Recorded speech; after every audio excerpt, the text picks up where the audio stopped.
ladies and gentlemen. I've returned from SummerSlam weekend, and I've gotta say, I certainly had a lot of fun and received a much-deserved break from certain things. Watching several meaty people slam into each other had once again awoken something within me, and after the weekend was over, I became the Beast Incarnate because of it.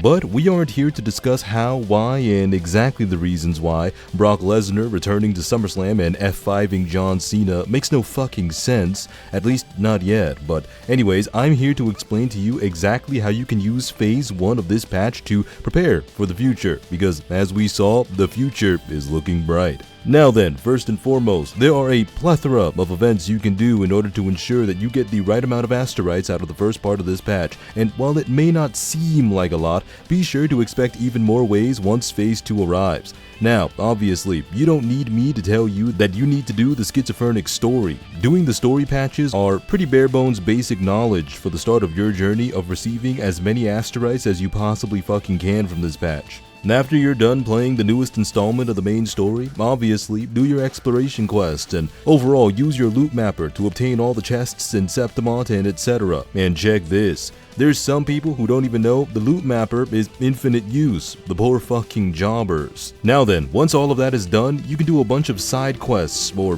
whatever. Now, some of you strange individuals who may not even be paying attention to things you can do in this game, never forget you can literally skip everything conversation-wise, even the main quests. So if you're ever feeling too lazy and don't want to do the story, or you're just not interested in the story but you feel like you need to force yourself to read it in order for you to try and understand something, maybe you just didn't care about it to begin with, and besides, it's perfectly okay to just skip story and watch it on YouTube later. Now, we're going to be getting into the flesh and bones of this barely helpful guide. Phantasma Dream is a leisurely event that doesn't involve anything involving direct combat or extreme pain. You can obtain 1,200 Asterites, as well as an Echo variant and a very depressing background. I actually still have no idea how it is this event is supposed to work. I just kind of click random things because I skipped the tutorial and kind of just pray my numbers get really big, I guess. You enter into a dreamland, viewing the world like how Pyro from TF2 does, and you play this exactly like a roguelite.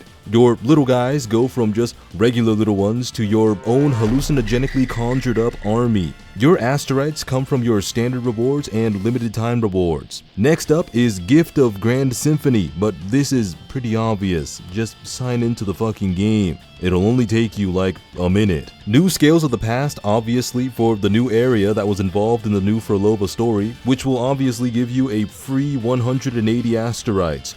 All you're doing is literally just taking pictures. Oh, and this also goes for literally every other Scales of the Past. So allow me to motivate you by saying, God damn it, Parker! Go get to taking those pictures, Parker! Right now! I need more pictures of Spider- Now then, I am a psychotic serial killer when it comes to tacit discords. So this next event will surely help people who also love putting tacit discords through extreme CBT or other means of pain. Next is Dreaming Deep, another event I never actually cared about learning. I just know this time it's a roguelike, and when I click on the squares, I sometimes fight and sometimes recruit new teammates. PGR players will kind of recognize this, the Cursed Waves style of gameplay.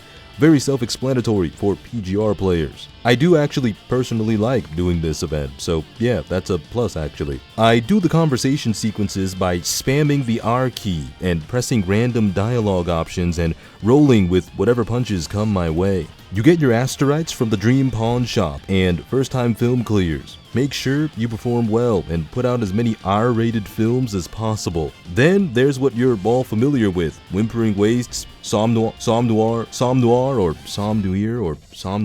Weekly Illusions, and your Tower. Oh, and of course, you can actually playtest the characters, so yeah. There's plenty of things you can do to get yourself prepared for our bright and very beautiful future. It may feel like a little bit of a content drought for now, but stay strong. Soon, we'll go from impoverished, blue-collar, minimum-wage Indians to fat, cholesterol-filled, capitalist Americans, with our pockets almost as fat and clogged with asteroids as our heart valves are with cholesterol buildup. Anyways, I want to thank you for watching. Have you done everything you possibly can on this patch to earn asteroids? Let me know in the comments below, and are you saving for Feet Priest or Thigh Mommy?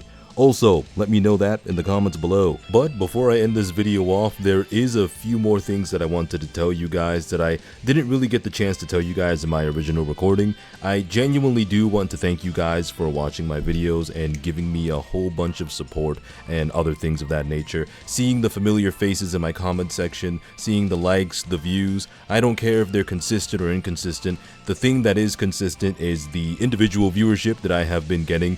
I see a lot of the same faces in my comment sections, and it makes me really happy. And seeing more faces start to become regulars in my comment section also just overall brings a smile to my face. So thank you very much for tuning into my videos and clicking on my videos whenever they pop up on your homepage. Pretty soon, more videos are going to be coming at you at a higher frequency, that much so I can promise. I did go through a little bit of a content drought before because I couldn't really think of exactly what it was that I wanted to do. And sure, while I do just upload videos that I just want to upload and will only make videos when I genuinely have an idea of what I may want to do, I still am gonna try and be just a little bit more consistent. I would never leave you guys for more than 6 or 7 days without a video, of course. I always want to make sure that I try my best to get bare minimum 2 videos a week to you guys, so thank you very much for watching, and hopefully the upcoming patches for Wuthering Waves ends up being really, really good. I am more than just looking forward to Augusta. So yeah, I'm just gonna send you back to the Rigashu that's even further in the past than I am, so thank you once again. But I want you all to take care, and peace.